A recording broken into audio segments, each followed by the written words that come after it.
আসসালামু আলাইকুম ভিউয়ার্স, যে যেখানে আছেন। আমি এখন বর্তমান সফরে আছি। আপনারা জানেন হেকিম আলী আসেন সহ যারা আমার এই পেজটা দেখেন, সবাইকে আন্তরিক ধন্যবাদ। আমি একটু সফরে আছি, আপনারা আমার ভিডিওগুলো ছাড়তে একটু লেট হয়ে যায়। আপনারা পারলে আজকে না দেখলে কালকে দেখবে। তো একটা কথা হচ্ছে, কালকে যে গাছটা নিয়ে আলোচনা করেছিলাম সেই গাছটা ধরেন বলে দিয়েছি। তো আপনাদেরকে আমি বলবো যে আপনারা চিকিৎসা পেতে হলে আমার নম্বরে যোগাযোগ করবেন। ডেসক্রিপশনে চিকিৎসা প্রণালী দেওয়া আছে। তো অনেক জায়গায় ধরেন অনেক প্রতারিত হয়েছেন ওয়ান টাইম খেয়ে বা বিভিন্ন জিনিস খেয়ে। আমি আপনাদেরকে বলবো যে ওয়ান টাইম দেখেন, রাসায়নিক দ্রব্য এমনি তো সব কিছুতে রাসায়নিক দ্রব্য চলে যায়, হ্যাঁ, শরীরটা ক্ষতি হয়ে যায়। তো আমি আপনাদেরকে বলবো যে আজ দীর্ঘদিন ধরে আমার এই ভিডিওটার সঙ্গে আপনারা যুক্ত আছেন, আপনাদেরকে অনেক অনেক ধন্যবাদ।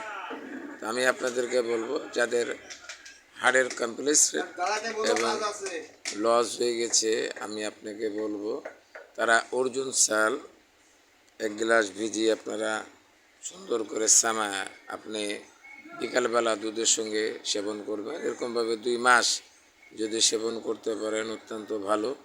আর একটা কথা বলবো, পারলে রক্ত পরিষ্কারের জন্য, ব্লাড রিফাইন্ড ওয়াশ করার জন্যে কচু শাক তুলে খাবেন। হ্যাঁ, বিভিন্ন সবুজ শাক খাবেন। আর বাচ্চাদেরকে, বেবিদেরকে আমি বলবো যে কোনো বাজারজাতকরণ যে কোনো জিনিস খাওয়াবেন না। কেন খাওয়াবেন না? কেন তারা মেধাবী শক্তি হারিয়ে দেয়।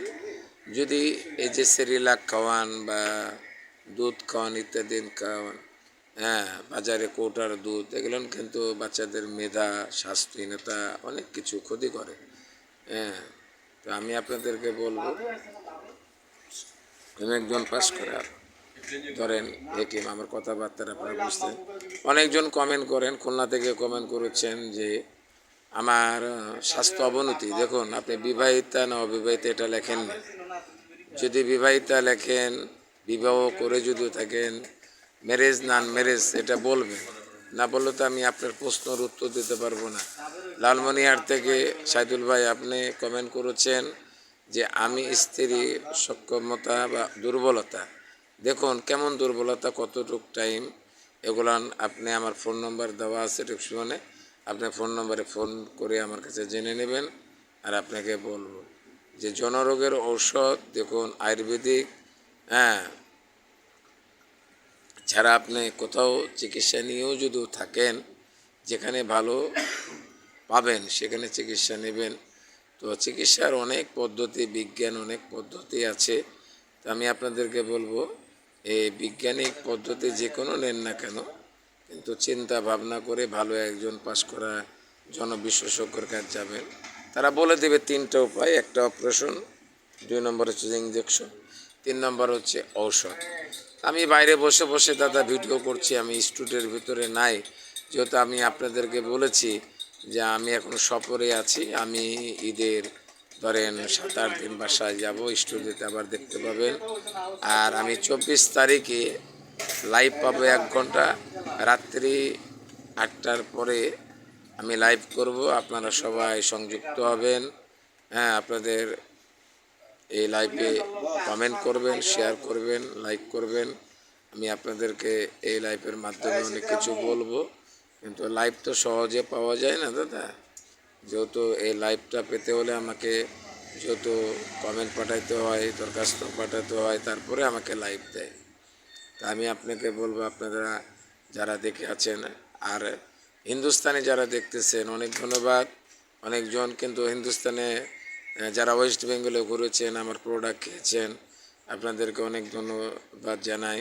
কিন্তু একটু কম দেখা হচ্ছে, 40% দেখতেছেন, আর বিভিন্ন কান্ট্রিতে 95%, আর বাংলাদেশে দেখতেছেন 71% দেখছিলেন, একটু কমে গেছে মনে হয়, ইউটিউব কেটে নিয়েছে।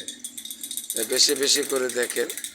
তা আপনারা এই যে আমার এই 10টা মিনিট যদি ভিডিওটা না শুনেন, আপনি যদি টেনে দেখেন তাহলে কিন্তু অসুবিধা। আমি বলে দিলাম। আপনারা পুরোটাই ভিডিওটা দেখার চেষ্টা করবেন, যে না দেখলে আপনি রোগ সম্বন্ধে জানতে পারবেন না। অনেকজন বলে যে ভাই আমার ডায়াবেটিস ভালো হবে না, না কখনো ভালো হবে না। যেখানে ভালো হতে দিতে চাই সেখানে যান, আমার কাছে হবে না। যে এরকম অর্শ পাইল যাদের আছে, আপনি আরামে থাকবেন, ভালো থাকবেন, সুস্থ থাকবেন, আমার কাছে চিকিৎসা নিতে পারেন, অসুবিধা নাই।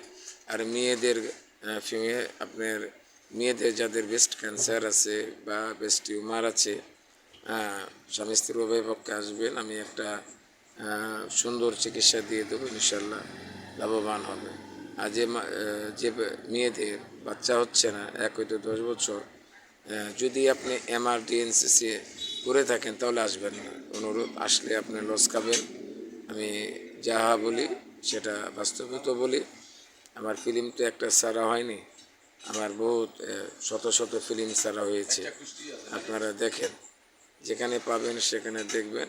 আমি বলেছি যে ভাই কয়েকটা দিন আপনাদেরকে কষ্ট করতে হবে, আমি বিকাল 4টার ভিতরে ফিল্ম ছেড়ে দিই, কারণ আমি বাইরে আসছি, একজন সার্ভিস করতেছি, এই কারণে আমার ফিল্মটা কখনো রাত 10টায় ছাড়ে দিই, কখনো 11টায় ছাড়ি, কখনো 12টায় ছাড়ি।